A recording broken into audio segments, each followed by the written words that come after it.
Good morning বন্ধুরা, অর্জিস ব্লগে একটা নতুন ব্লগে তোমাদের অনেক অনেক স্বাগত। তো আজকের দিনটা আমি মোটামুটি শুরু করে ফেলেছি।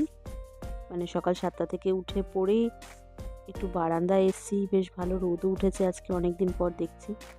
তো চলো দিনের শুরুটা করে ফেলি। সকালবেলা উঠেই রান্নাঘরের একটু তাড়াহুড়োর কাজটা আগে শেষ করে এখন একটু হালকা হয়ে আমি আমাদের যে দ্বিতীয় ঘরটা আছে, মানে আমাদের সেকেন্ড বেডরুম, সেখানে চলে এসেছি একটু বিছানাটা পরিষ্কার করার জন্য। অরিজিৎ অফিসের জন্য রেডি হয়ে যাচ্ছে, আর আমার তারপরে শুরু হবে কাজ, ঘরের কাজ। বলার নেই। আর রোববার দিনে লোকেদের সাধারণ আর 5টা লোকের রুটিন হয়, বেলা করে ঘুম থেকে উঠে বাজারে যাবে, গিয়ে ভালো করে লুচি সাদা আলুর তরকারি দিয়ে জলখাবার খাবে, সাথে অথবা কচুরি সিঙ্গারা খাবে, আর খেয়ে দিয়ে পুরো সারাদিনটা রিল্যাক্স করবে। দুপুরবেলা মাংস ভাত দিয়ে খাবে, টিভি দেখবে অথবা কোথাও ঘুরতে বেড়াতে যাবে। কিন্তু আমার কাছে শনি রোববার আর 5টা দিনের মতোই। আমাকে ঝপাঝপ করে রেডি হয়ে ঘুম থেকে উঠে এই শীতের সকালেও কোনো রকম করে তাড়াহুড়ো করে ব্রেকফাস্ট করে দৌড়তে হবে।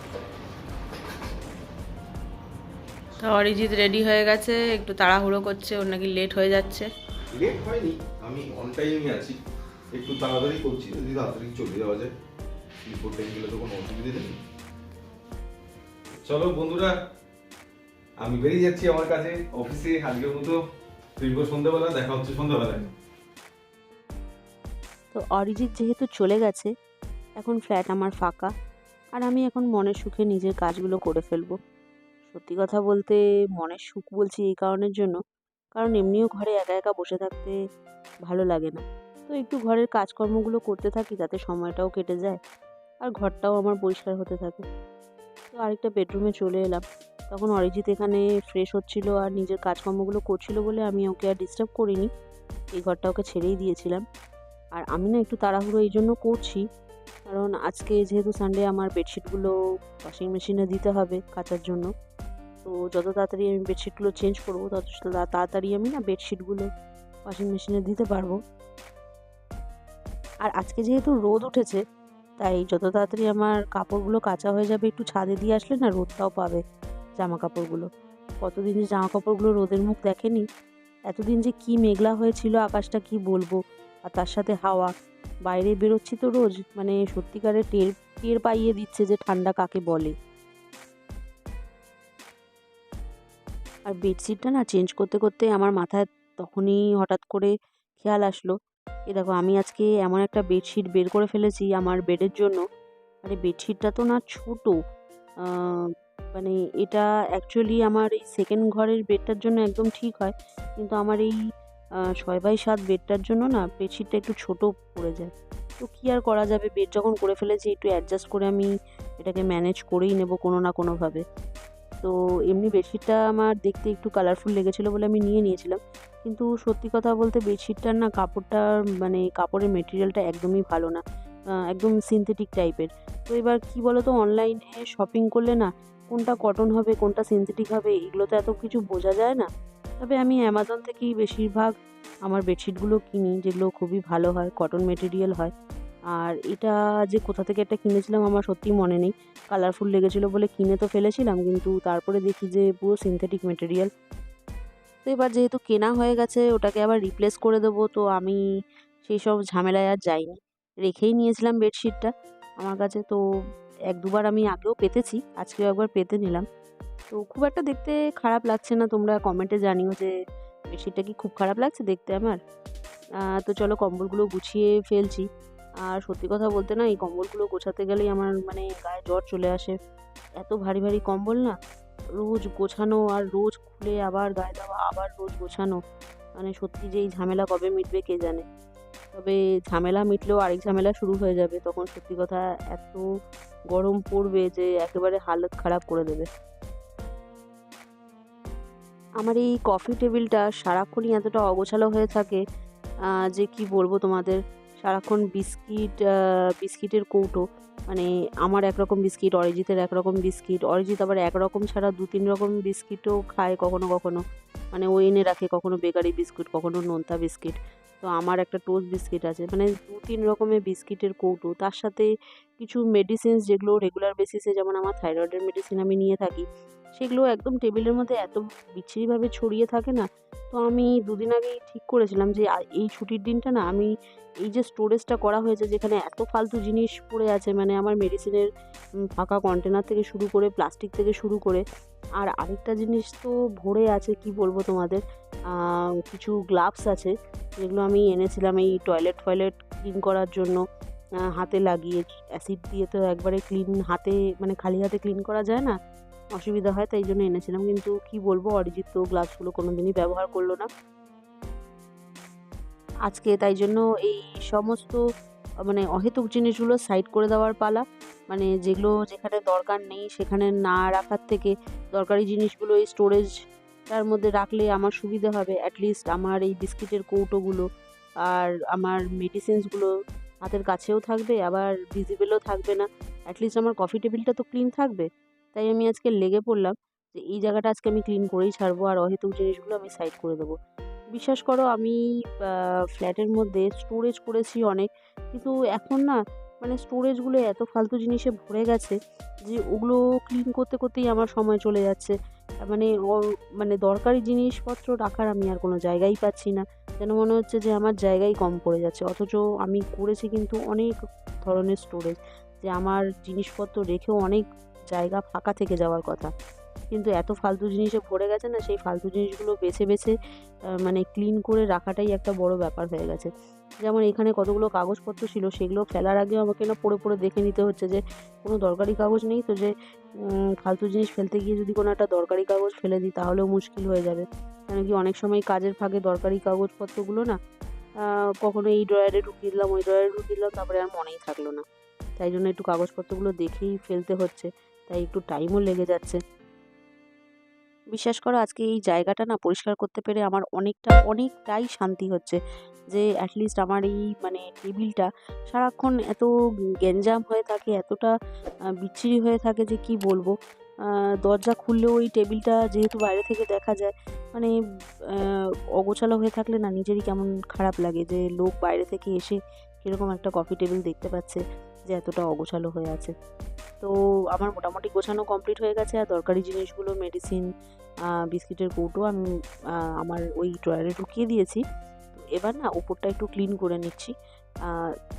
কি বলো তো, চা কফি যাই বা এখানে খাই না, একটু 1 ফোঁটা 2 ফোঁটা পড়লেও সেটা দাগ হয়ে যায়। আর সঙ্গে সঙ্গে তো সবসময় মোছাও হয় না, কেন কি জানো কতটা তাড়াহুড়োতে আমরা থাকি সকালবেলা। তো খেয়ে দিয়ে বেরিয়ে পড়ি কোনো রকমে, তো এটা ওরমই থেকে যায়, ফলে ওটা শুকিয়েও যায়, দাগও হয়ে যায়, খুব বিচ্ছিরি লাগে দেখতে। তো আমার মোটামুটি জায়গাটা ক্লিন হয়ে গেছে, কিন্তু মেঝেটা না একটু কি বলবো ধুলোবালি হয়ে গেছে, তাই একটু ঝেড়ে নিচ্ছি। তো চলো, এদিকের কাজ আমার মোটামুটি কমপ্লিট হয়ে গেছে, আর এবার আমি না টেবিলটাকে টেনে ওর জায়গায় করে দিই, ব্যাস আমার কাজ শেষ এখানের। তো এবার আমি চলে এসেছি আমার বেসিনের কাছে। বেসিনটা এতটা সাদা আমরা খুব পছন্দ করে কিনেছিলাম, কিন্তু কি বলো তো, বেসিন সাদা তখনই থাকে যখন সেটাকে তুমি মেনটেন করে রাখবে, আদারওয়াইজ তোমার বেসিন একদম হলুদ হয়ে যাবে। তো আমিও আজকে বেশ কিছুদিন পর একটু হারপিক দিয়ে ক্লিন করে নিচ্ছি আমার বেসিনটা। আর এই যে কালো স্ল্যাবটা দেখছো যেটার উপরে আমার বেসিনটা লাগানো আছে, এটা কিন্তু অ্যাকচুয়ালি কাচের, কিন্তু আমরা প্রথমে চেয়েছিলাম এটা মার্বেলের হলে ভালো হতো। তো যাই হোক, যা পেয়েছি সেটাই দিয়ে কাজ সামলাচ্ছি। তো দেখো কীরকম হোয়াইট হোয়াইট স্পট পড়ে গেছে ওই কালো কাজটার উপরে, আসলে এগুলো সবটাই আয়রনের দাগ, আর আয়রনের দাগ তো কিছুতেই উঠতে চায় না, কোনো রকমে একটু পরিষ্কার করে ক্লিন করে রাখি। আমাদের পিউরিফায়ার ঠিক করতে ভাইটা চলে এসছে, তো একেই আমরা ডাকি সব সময় পিউরিফায়ার ঠিক করার জন্য। আমাদের জামকিল কিটটা না খারাপ হয়ে গেছিলো। একটার পর একটা কাজ চলছে, এখনো কাজ শেষ হয়নি। সত্যি কথা বলতে ঘরটা মোটামুটি গুছিয়ে নিয়ে কাপড় জামাও গিয়ে মেলে এসছি আমি ছাদের মধ্যে। এখন যেটা না করছি আমি সেটা হচ্ছে একটু মানে কি বলবো, সেই আমুল গোল্ড দুধ কিনতাম, সেখান থেকে না ক্রিমটা যেটা আছে ওটা উঠিয়ে রেখে দিতাম, তো সেটা বেশ কিছুদিনের পড়েছিল, তো আমি ভাবছি ওটা দিয়ে ঘি করে নিই। তো ওটাই চলছে, তোমাদের একটু দেখিয়ে দিই ঘিটা চলছে আমার করা হচ্ছে। এই দেখো এখানে ঘিয়ের প্রস্তুতি চলছে, এটা না আস্তে আস্তে মানে যতটা ফুটবে তত ঘিয়ের কালারটা ভালো আসবে, এখান থেকে না আরও মানে ঘি বেরোবে। তো চলো এটা হতে থাকুক, যেটুকু ঘি পাওয়া যায় সেটুকুই ভালো। বাড়ির ঘি তো অবভিয়াসলি অনেক ভালো দোকানের কেনা ঘিয়ের থেকে। ঘি করা আমার কমপ্লিট হয়ে গেছে। তো এবার ঘিটা না আমি এই ঘিয়ের কন্টেনারটার মধ্যে ঢেলে দিচ্ছি। মোটামুটি মনে হচ্ছে 100 গ্রাম মতো ঘি আমার হয়েছে। যাই হোক, মাখনটাও খুব একটা বেশি ছিল না। তো দেখো ঘিয়ের কালারটা কতটা সুন্দর এসছে, কি আর ভীষণ ভালো গন্ধও বেরোচ্ছে। বন্ধুরা, এখন অনেকটাই রাত হয়ে গেছে সত্যি কথা বলতে। অলরেডি কি বলবো, 7:30 বেজে গেছে। আর আমি না সারাদিনের এত কাজ করার পরে ছাদ থেকে জামা কাপড়টা ঠিক 4:45টার দিকে এনে না একটু বিছানায় শুয়ে পড়েছিলাম, কারণ কি সত্যি শরীরটা আর ভালো লাগছিল না, ভীষণ টায়ার্ড মতো লাগছিল। আর একটু কম্বলের তলায় ঢুকতেই আমার চোখটাও একটু লেগে গেছিলো, তাই জামা কাপড়গুলো ঠিক তখন গোছানো হয়নি। তো এখন আমি ভাবলাম যে ঠিক আছে, হাতে সময় আছে, আমি এখনই জামা কাপড়গুলো একটু গুছিয়ে নিই। আর এখন গুছিয়ে নিলে মানে আমার আর এই জামা কাপড়গুলো মানে জমে থাকবে না। আর সত্যি কথা বলতে বিকেলবেলা থেকে আমার এখনও পর্যন্ত না চা কফি কিছুই খাওয়া হয়নি। তো অরিজিৎ অলরেডি ঢুকে পড়েছে বাড়িতে, আর ও একটু ফ্রেশ হয়ে নিক। আমি ভাবছি যে একবারেই একটু কফি করে একসঙ্গে ওর সাথেই বসে খাবো। আর দেখো কেমন একটা রবিবার ছুটির দিন, সকাল গড়িয়ে দুপুর, দুপুর গড়িয়ে বিকেল, আর বিকেল গড়িয়ে রাতটাও হয়ে গেল। আর কাজের মধ্যে দিয়ে আমার সময়টাও কেটে গেল। আর দেখো দেখতে দেখতে অরিজিৎ বেরোলো, আর কাজের মাঝখানে মাঝখানে আমার সময়টাও কি সুন্দর চলে গেল। আর অরিজিৎ এখন চলেও এসেছে। তো চলো এখন ওর সাথে বসে একটু কথা টথাও বলতে হবে, কারণ সারাদিন তো দুজনের মুখ দেখাই হয় না প্রায়। তো কফিটা খেতে খেতে একটু গল্প করব, কিন্তু তার আগে না জামা কাপড়গুলো একটু জায়গা মতো রেখে দিতে হবে। বাবা, এটা কি করে আনলে? চা না কফি? কফি কফি করে আনছো? বাহ, শীতকালে কফি বেশি ভালো লাগে চায়ের থেকে। তার মধ্যে এই ঠান্ডার মধ্যে অফিস থেকে ফিরে এসে এই তো 5 মিনিট আগে ফিরলাম, 10 মিনিট আগে। কফিটা খেতে বেশ ভালোই লাগবে। সাথে এগুলো আবার কি? বিস্কুট? বাবা, নোনতা বিস্কুট। বাহ, এটা তো বেকারি বিস্কুট, আমার খুব ভালো লাগে। এটা কি? এটাও চায়ের জন্য এনেছো? ছোলা ভাজা, বাদাম ভাজা? বাহ, খুব সুন্দর তো। ছোলা ভাজা খাওয়া যাক। রাত হয়ে গেছে, কফি খেলাম, ভালো লাগছে কফিটা খেতে। শীতকালে কফিটাই খেতে বেশি ভালো লাগে চায়ের থেকে। শীতের রাত কোথা থেকে যে সময় চলে যাচ্ছে কিছু বোঝাই যাচ্ছে না। আর সকাল থেকে একটু বেশি কাজ করে ফেলেছি বলে আরও শরীরটা কেমন যেন করছে। আর আটা ময়দাটা না একটু অরিজিৎকেই দিয়েছিলাম, যে বললাম একটু মেখে দেবে, আমার আর সত্যি ভালো লাগছে না। তো ওই মেখে দিল। আর রাতে আজকে রান্নাটা একদমই ছিল না, বুঝতে পেরেছো? আলু ফুলকপির যে পুরটা ছিল না, ওটা দিয়ে আজকে ম্যানেজ করে নিলাম রাতের ডিনারটা। তো দেখো কতটা ফাঁকিবাজ আমি হয়ে গেছি। আর চলো, ডিনারটা তো কোনো রকমে, আর এটা অরিজিতের একটু ফেভারিট খাবারও, তো আমার হয়ে গেল আজকে রাতটা কোনো রকমে ম্যানেজ। আবার কালকে থেকে শুরু করব, কালকে ভাববো যে কালকে সকালে কি হবে, রাতে কি হবে। তো দেখো আমি এই বলতে বলতে তোমাদের 4টে পরোটার পুরো রেডি করে ফেললাম। এবার চলে এসেছি আমি ভাজতে। তো আজকে আমি ঠিক করেছি যে যেহেতু 4টে পরোটা আছে না, দুটো দুটো করে একসাথে ভেজে ফেলবো, তাহলে আমার সময়টা একটু কম লাগবে, আর একসঙ্গে তেলে আমার ভাজাও হয়ে যাবে। আজকে মোটামুটি আমি সারাদিন কি করলাম সবটাই কিন্তু ক্যামেরায় তুলে ধরার চেষ্টা করেছি, কিন্তু সবসময় সব কিছু তো অত তুলে ধরা সম্ভব হয় না, কিছু কিছু জিনিস স্কিপ হয়ে যায়, কিন্তু তাও আমি বেশিরভাগটাই আজকে তুলে ধরেছি। তার ফলে ভিডিওটা হয়তো একটু বড় হয়ে যেতে পারে, কিন্তু তোমাদের কাছে অনুরোধ যে কষ্ট করে হলেও একটু দেখো। আমি যেমনটা একটু কষ্ট করলাম আজকে, তোমরা একটু কষ্ট করে আমার ভিডিওটা দেখো। আশা করি তোমাদের ভালো লাগবে ভিডিওটা। আর প্লিজ প্লিজ প্লিজ তোমরা সাপোর্টটা করো আমাদের চ্যানেলটাকে। তোমাদের সাপোর্ট আর ভালোবাসার একান্তই দরকার আমাদের, কেন কি তোমাদের সাপোর্ট বা ভালোবাসা না পেলে আর মানে এগিয়ে যাওয়াটা আমাদের পক্ষে সম্ভব হবে না। তো মোটামুটি 9:30টাও বেজে গেছে, আর আমার পরোটা ভাজাও প্রায় কমপ্লিটই হয়ে এলো। আর দেখো দেখতে দেখতে তোমাদের সাথে সারাটা দিন কেটেও গেল, আর এখন তোমাদের প্রায় বিদায় দেওয়ার সময়ও চলে এসছে।